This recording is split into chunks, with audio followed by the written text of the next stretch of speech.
Hello अस्सलाम वालेकुम रहमतुल्लाहि व बरकातुहू। Welcome back to my channel, this is Jasar. आज हम देखने वाले हैं हमारे नीट के फार्मूला सीरीज़ को। तो हमारा पहला वीडियो है, कंटिन्यू इसी तरह मैं आगे इस फार्मूलाज़ के लिए वीडियोस डालता रहूँगा। सो इस सीरीज़ को पूरा देखिए, स्पेशली नीट स्टूडेंट्स के लिए ज़रूरी है। और फर्स्ट स्टार्ट हम करेंगे आज काइनेमेटिक्स से। इस सेक्शन में हम आज देखेंगे projectile motion and relative motion. दोनों सेक्शन के हम फार्मूलाज जो भी हमारे नीट के एग्ज़ाम में यूज़ होने वाले हैं वो हम यहाँ पर स्टडी करेंगे। सो शुरू करेंगे।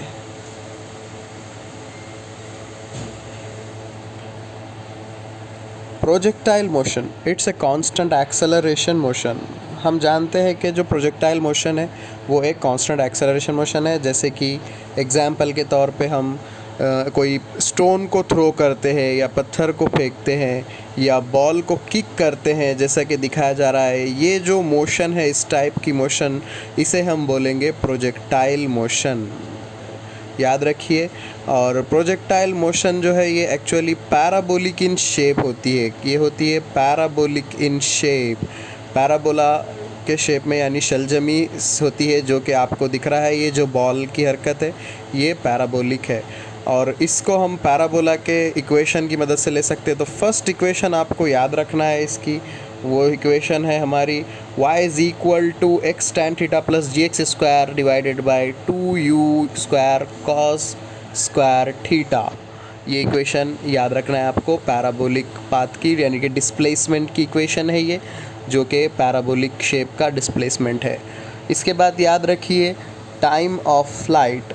टाइम ऑफ फ्लाइट जो है हमारा, एक्चुअल में टाइम ऑफ फ्लाइट जो पूरा डिस्टेंस कवर करने के लिए जो टाइम लगेगा प्रोजेक्टाइल मोशन को, उसको हम बोलेंगे टाइम ऑफ फ्लाइट। और इसका फार्मूला हमें देखने को मिलेगा 2u sin theta divided by g, या हम इसे 2uy डिवाइडेड बाई g भी बोल सकते। uy यानी कि u along y एक्सिस, और u it is the initial velocity, और जिसका y कंपोनेंट होता है u sin थीटा, यानी आप u sin थीटा की जगह पे u सफिक्स में y लिख सकते हैं, जैसा कि टाइम ऑफ फ्लाइट के फार्मूले में आपको दिखाया गया। इसके बाद हम देखेंगे हाइट, यानी मैक्सिमम हाइट ऑफ प्रोजेक्टाइल, यानी कि कैपिटल H से जिसको डिनोट करेंगे हम। और इसका फार्मूला याद रखना है u square sine square theta divided by 2g, या फिर आप u साइन थीटा की जगह uy लिख दिए तो u सफिक्स में y square divided by 2g। इस तरह भी आप इसका फार्मूला याद रख सकते हैं। और मैक्सिमम हाइट, यानी जहाँ तक ग्राउंड से जो वर्टिकली मैक्सिमम हाइट है, उस मैक्सिमम डिस्प्लेसमेंट है, उसको हम बोलेंगे उसकी मैक्सिमम हाइट। इसके बाद देखेंगे रेंज। रेंज यानी कि जो स्टार्टिंग पोजीशन है हमारे बॉल की, स्टार्टिंग पोजीशन से लास्ट पोजीशन तक का जो ग्राउंड पे हॉरिजॉन्टल डिस्टेंस है, उसको हम बोलेंगे रेंज। यानी जहाँ से स्टार्ट हुआ बॉल और जहाँ पर ड्रॉप हुआ, जहाँ पर एंड हुआ, वो जो डिस्टेंस है, वो जो डिस्टेंस इनिशियल टू फाइनल हो रहा है, डिस्प्लेसमेंट, जो शॉर्टेस्ट डिस्प्लेसमेंट, हॉरिजॉन्टल डिस्टेंस हम जिसको बोल सकते हैं, तो वो डिस्प्लेसमेंट को बोलेंगे हम रेंज। यानी कि मैक्सिमम डिस्टेंस जहाँ तक, मैक्सिमम हॉरिजॉन्टल डिस्टेंस जहाँ तक वो ट्रैवल कर सकते। और इसका फार्मूला याद रखना है r is equal to u square sine 2 theta divided by g, या फिर आप इसे बोल सकते हैं 2u along ux uy divided by g, u along x axis u along y axis divided by g। इस तरह भी आप इसे बोल सकते हैं और लिख सकते हैं। तो फार्मूले जो भी है नोटबुक में नोट कीजिए। ये तमाम फार्मूले हमको एग्ज़ाम में यूज़ होने वाले हैं। Time of flight, height, maximum height and range, और साथ ही प्रोजेक्टाइल जो पैराबोलिक है प्रोजेक्टाइल मोशन, उसकी इक्वेशन याद रखिए। आगे देखेंगे velocity in projectile motion. So first of all initial velocity हम u सपोज किए, और अगर उसको दो कंपोनेंट में डिवाइड करें तो एक बनेगा हॉरिजॉन्टल u cos थीटा, दूसरा बनेगा वर्टिकल अपवर्ड में u sin थीटा। जैसे कि आपको दिख रहा है ग्रीन वाला u cos थीटा, रेड वाला जो एरो है वो u sin थीटा डिनोट कर रहा है। Let's say that the ball is projected at an angle theta with speed u.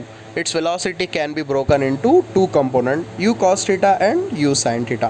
तो अब अगर थीटा एंगल से इसको हमने प्रोजेक्ट करेंगे, अगर इनिशियली, तो यहाँ पर दो उसकी डायरेक्शन हर जगह पे बनेगी। ग्रीन वाले जो एरो है वो हॉरिजॉन्टल कंपोनेंट को डिनोट कर रहे हैं और रेड वाले जो है वो वर्टिकल कंपोनेंट को डिनोट कर रहे हैं।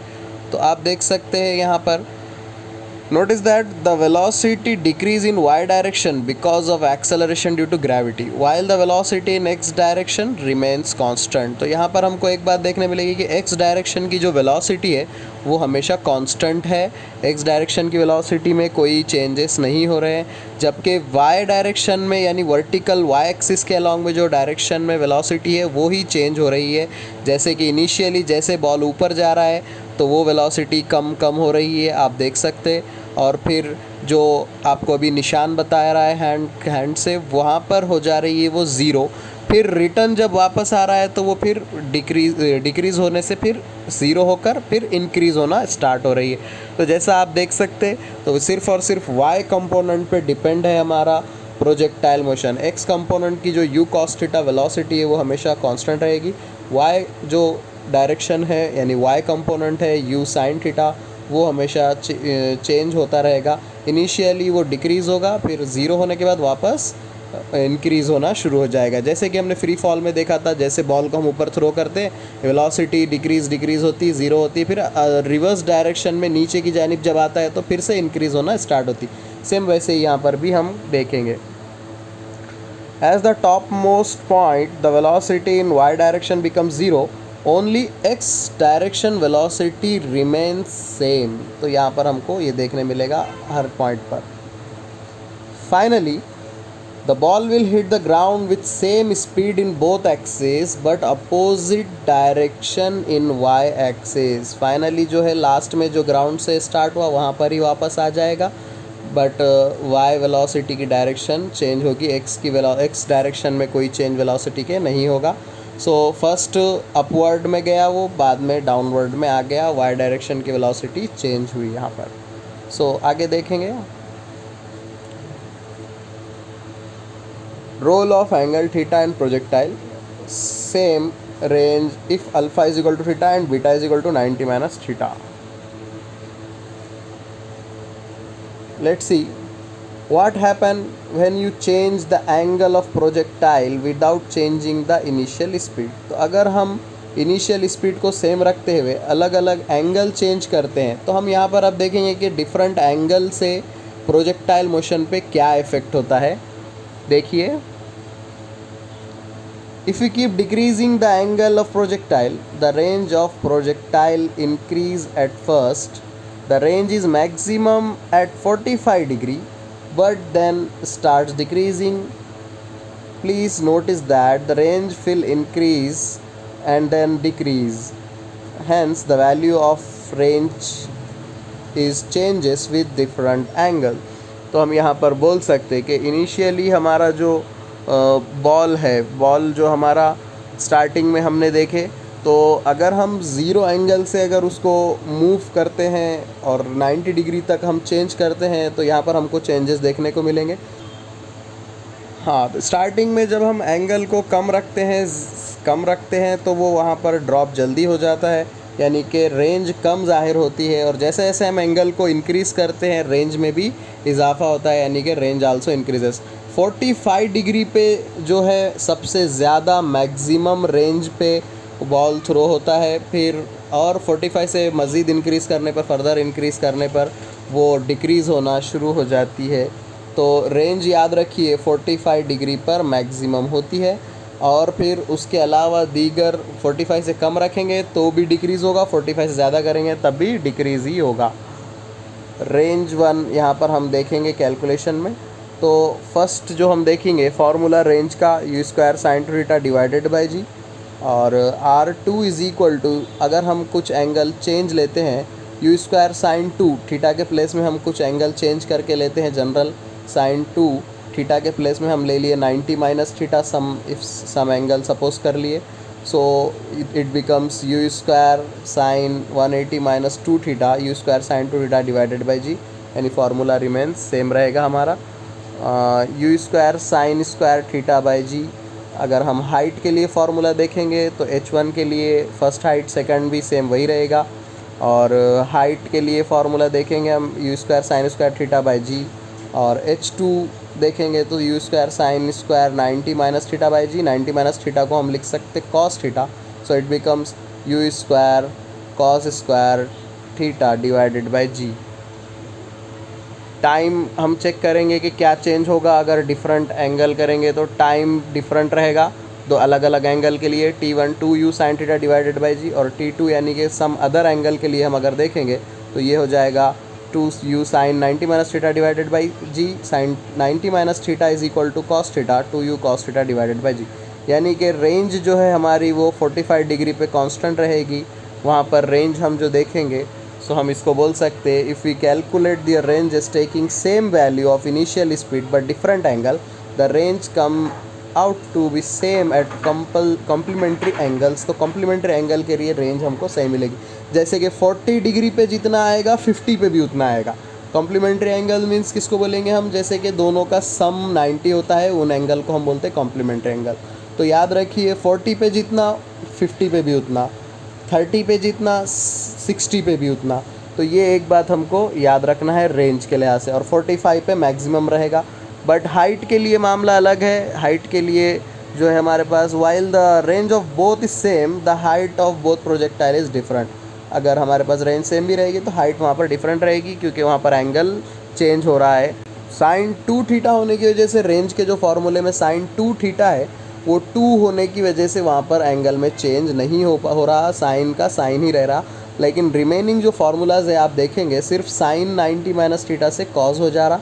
सो हम यहाँ पर बोल सकते हैं कि रेंज कॉम्प्लीमेंट्री के लिए हमेशा सेम रहेगी, हाइट सेम नहीं रहेगी। Similarly the time is also different for both projectile. Let's see next topic. When to break the projectile motion into components. Components में projectile motion को हम divide जो कर रहे हैं उसे देखेंगे हम कब करना चाहिए हमें। So if a ball is projected towards a wall, the projectile will remain incomplete and we won't be able to use the formula of range or time of flight. In such cases we can break the motion into two components. तो हम हमारी जो projectile motion है उसको हम दो part में divide कर लेंगे। यानी पहला जो पार्ट है सिर्फ ऊपर जाने का और फिर बाद में वहाँ से रिटर्न आने का। सपोज़ करो कि एक वॉल है जैसा कि फिगर में बताया हुआ है। अगर हम इस बॉल को वहाँ पर थ्रू करते हैं बॉल पे, तो यहाँ पर कंप्लीट प्रोजेक्टाइल वहाँ पर हमको डिस्क्राइब करने नहीं जमता, तो वहाँ पर हम उसको डिस्क्राइब नहीं कर सकते। और रेंज का फार्मूला, टाइम ऑफ फ्लाइट का, ये फार्मूले को भी हम अच्छे से डिनोट नहीं कर पाते। तो हम क्या करेंगे, प्रोजेक्टाइल मोशन को दो पार्ट में डिवाइड कर देंगे, ठीक है, दो कंपोनेंट में।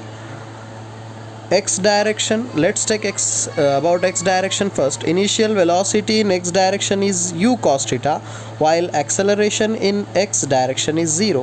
So हमको मालूम है x डायरेक्शन में जो कंपोनेंट बनाए थे हमने वेलोसिटी का वो था u cos theta. So ux is equal to u cos theta and acceleration is 0 because हमको पता है कि u cos theta यानी कि x एक्सिस के अलॉन्ग में जो वेलोसिटी है वो कांस्टेंट है और कांस्टेंट वेलोसिटी है मीन्स वहाँ पर एक्सेलरेशन 0 रहेगी, इसलिए ax इज इक्वल टू 0 हमने लिया है। For y direction, initial velocity is u sin theta while acceleration is minus g because it's downward.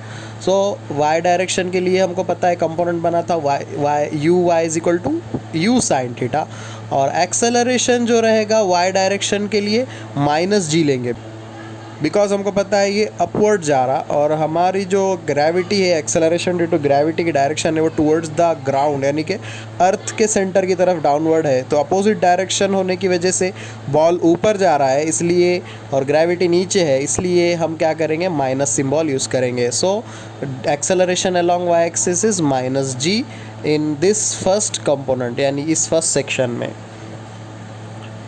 In this situation, displacement in x direction is known, so we can use that to calculate the time.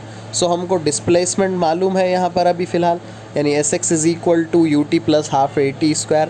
ये हमारा Newton की जो equation है उसको हमने इस्तेमाल किया है डिस्प्लेसमेंट की जो इक्वेशन है। So displacement is equal to u की जगह हम ले लेंगे u cos थीटा और t as it is plus half a t square के लिए हम क्या करेंगे, ए ज़ीरो रखे तो पूरा ज़ीरो हो गया, सो बचा displacement is equal to u cos theta t. यहाँ से हम स्मॉल टी का फार्मूला यानी टाइम का फार्मूला ले सकते हैं, d by u cos theta. D displacement है, आप उसको एस एक्स भी डिनोट कर सकते हैं। सो ये एक्स डायरेक्शन के लिए। और वाई डायरेक्शन के लिए देखेंगे, now we can use that time calculated in x direction and use that to calculate displacement in y direction। और फिर y डायरेक्शन के लिए भी same formula, s y is equal to u t plus half a t square. अब y के लिए S Y जो रहेगा वो रहेगा h, यानी कि हम y डायरेक्शन का जो डिस्प्लेसमेंट है उसको हम बोलते हैं हाइट, तो h ले लेंगे।